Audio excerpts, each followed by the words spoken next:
Isang garbage collector ang patay sa aksidente sa motorcade ng isang kandidato sa Makati City. May news to go si Jamie Santos. Pasado 10:00 ng umaga kahapon, dumaan sa H. Santos Street sa Tejeros, Makati ang motorcade ng congressional candidate na si Kid Peña. Sa CCTV footage ng barangay, kita ang sunod-sunod na sasakyan. Isang truck na puno ng supporters ang nasa hulihan ng motorcade. Hindi na nahagip ng kamera ang sumunod na mga nangyari. Sumabit pala ang elf truck sa tailgate ng isang dump truck na nooy naghahakot ng basura sa barangay. Nasa taas naman ng dump truck si Eduardo Arcilla na siyang umaabot ng mga basura. Nahagip si Arcilla ng pagbagsak ng tailgate. Natanggal po yung yung pinakatukod niya po.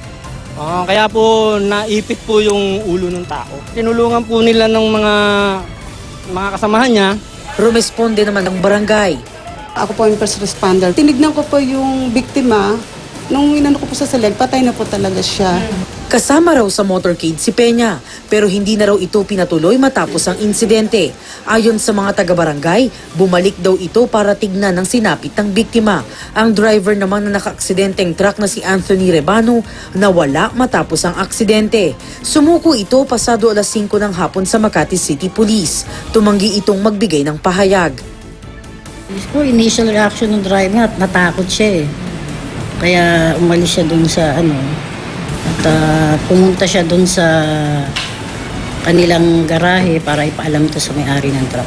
Ayon naman kay Peña, ikinalulungkot niya ang pangyayari.